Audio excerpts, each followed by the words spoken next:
नमस्कार, स्वागत है आपका नया भारत टीवी 24 में। एमआईएम के झारखंड प्रदेश अध्यक्ष शाकिर अली और झारखंड प्रदेश संगठन महामंत्री समीर अली के नेतृत्व में मांडर विधानसभा के विभिन्न इलाकों का दौरा किया गया, जिसमें खासकर मांडर प्रखंड के हैसमी बस्ती में 25 सितंबर 2022 को मॉब लिंचिंग का शिकार हुए शाहबाज अंसारी के परिवार वालों से मुलाकात कर हर समय सहायता प्रदान करने और इंसाफ दिलाने का भरोसा दिलाया और साथ ही साथ बेड़ो प्रखंड के शेरो बस्ती के सहरुद्दीन अंसारी की तकरीबन 22 दिनों पहले पुलिस के द्वारा पिटाई से मौत हो गई थी। इनके परिवार वालों से मिलकर पूरे मामले की जानकारी ली।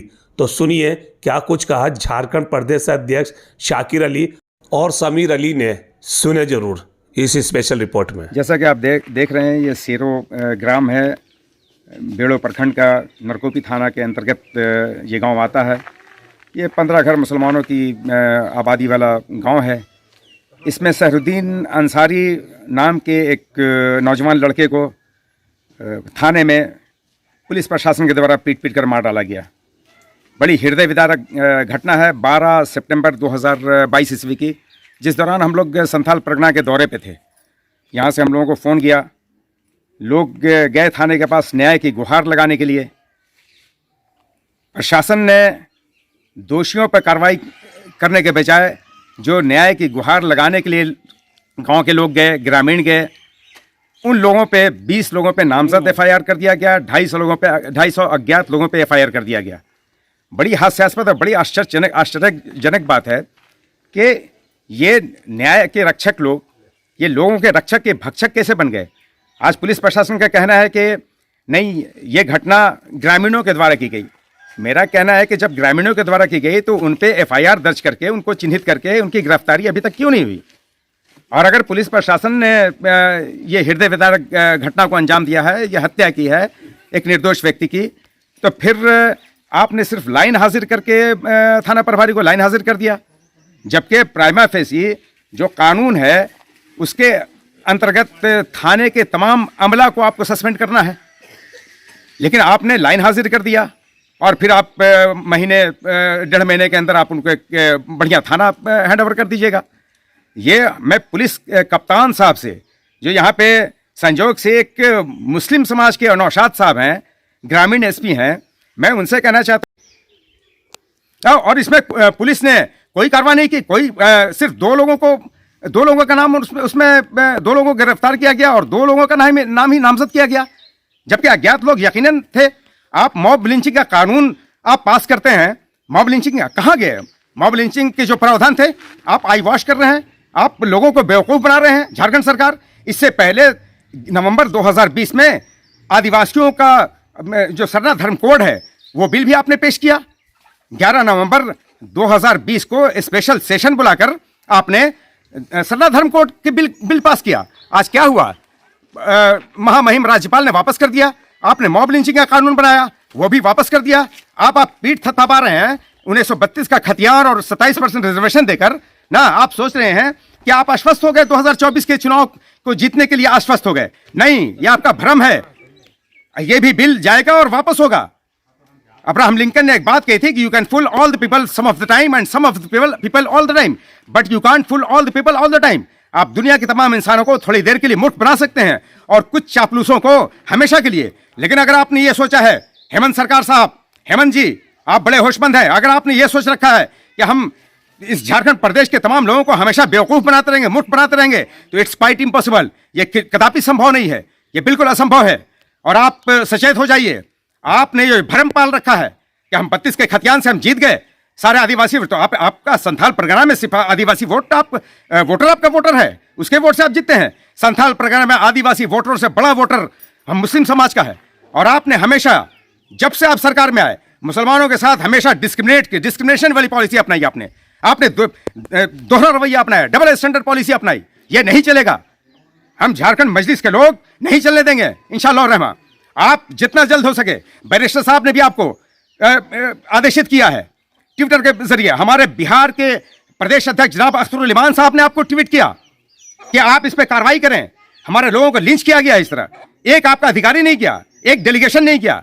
आपने 10,000 लोगों पे, रांची की धरती पे मुदस्सिर और साहिल की हत्या पे आपने एक शब्द अभी तक नहीं बोला, कोई आपका डेलीगेशन नहीं किया। 10,000 लोगों पे भारत के इतिहास में की पहली घटना है कि 10,000 निर्दोष लोगों पे आपने FIR दर्ज कर दिया। आप क्या चाहते हैं? आप क्या मुसलमानों से क्या चाहते हैं? आपकी सोच क्या है? मुसलमानों, दलितों और आदिवासियों के साथ ये जो नाइंसाफी हो रही है, आज जो लिंचिंग हो रही है, लिंचिंग स्टेट आपने बना दिया। मुसलमान आपकी पार्टी जो है, जो MIM की जो पार्टी है, उसके तरफ से आप इनको जो है क्या क्या, मतलब इस बात को कहां तक पहुंचा सकते हैं? हम आए हैं, इंसाफ दिला सकते हैं? हम आए ही हैं इसी के लिए कि मैं पहले झारखंड की हेमंत सरकार को मैं आह्वान करता हूं कि आप जितना जल्द हो सके इस पे त्वरित कार्रवाई करें, फास्ट ट्रैक कोर्ट का गठन करें और दोषियों को कैफरे किरदार तक पहुंचाएं, न्याय दें। न्याय नहीं होगा तो फिर कोई मतलब नहीं है। आपको नैतिकता के आधार पर रिजाइन दे देना चाहिए, क्योंकि अरिस्टोटल की एक सेइंग है, अरस्तु ने कहा कि if there's no rule of law there's no regime.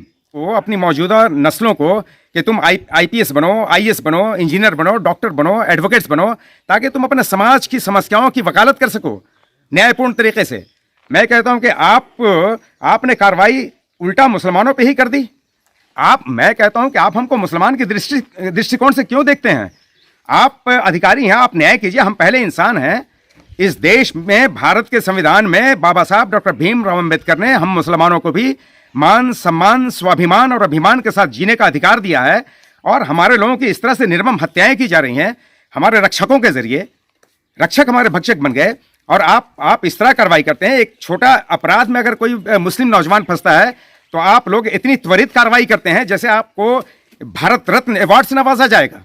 और जब इस तरह की घटना होती है, आप संकोच करते हैं न्याय करने में, अपने अधिकारियों को सस्पेंड करने में संकोच करते हैं कि कहीं आप पे मुस्लिम तुष्टीकरण का आरोप ना लग जाए। आप सरकार को खुश करने के लिए कि आपकी क्रेडिबिलिटी कहीं मशकूक ना हो जाए, संदिग्ध ना हो जाए सरकार की निगाह में, और सरकार हम पे इसलिए ये नहीं करती कि हम मुसलमान हैं, उनका गैर मुस्लिम वोट प्रभावित हो जाएगा, जबकि गैर मुस्लिम वोट उनको कहां देता। आज जो सरकार है वर्तमान की झारखंड सरकार, हेमंत सरकार, जो कांग्रेस, RJD और JMM की सरकार है, वो कंप्लीटली मुसलमानों, दलितों और आदिवासियों के वोटों पे ये सरकार बनी है। और जब न्याय की बात आती है मुसलमानों के साथ, आज झारखंड में स्टेट लीगल जो अथॉरिटी है, स्टेट लीगल सर्विसेज अथॉरिटी है, उनकी एश्योरेंस है कि उन्होंने इंश्योर किया है कि इस तरह के जो विक्टिम होते हैं, इस तरह के पीड़ित होते हैं, उनको सरकार की तरफ से, स्टेट गवर्नमेंट की तरफ से कम 10 लाख रुपए का मुआवजा मिलना चाहिए। और ट्रायल के कंक्लूजन के बाद फिर वो कोर्ट तय करेगा कि उसकी मुआवजा उसका कितना बढ़ेगा और क्या होगा। आपने 10 रुपए मुआवजा तक नहीं दिया, आपका कोई डेलीगेशन नहीं आया, आपका सरकार का कोई प्रतिनिधि नहीं आया, कोई अधिकारी नहीं आया, 10 रुपए का मुआवजा तक नहीं दिया, सिर्फ इस बुनियाद पे कि वो मुसलमान है।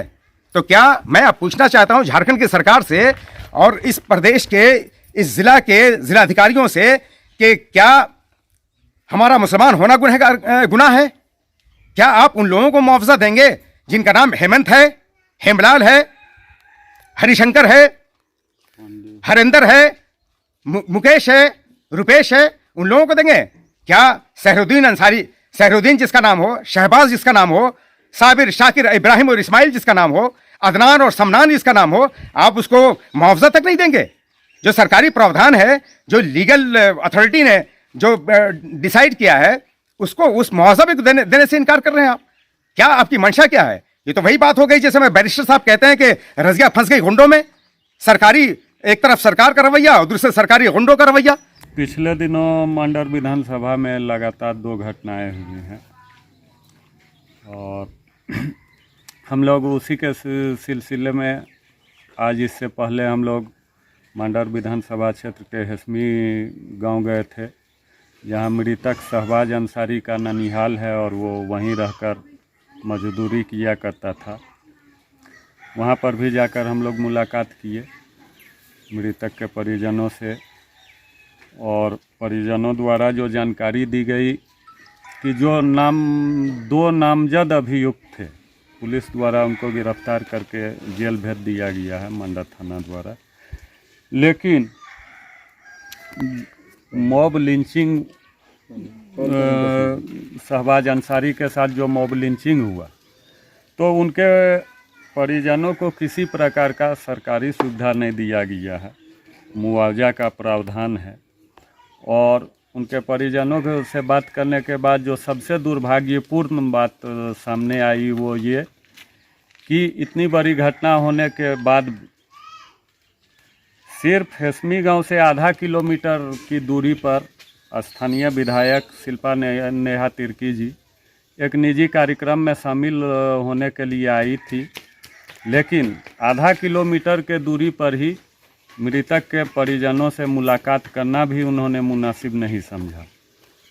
और अभी हम लोग जो दूसरी घटना हुई है पुलिस के पिटाई से मृतक सहरुद्दीन अंसारी के घर पर हम लोग मौजूद हैं।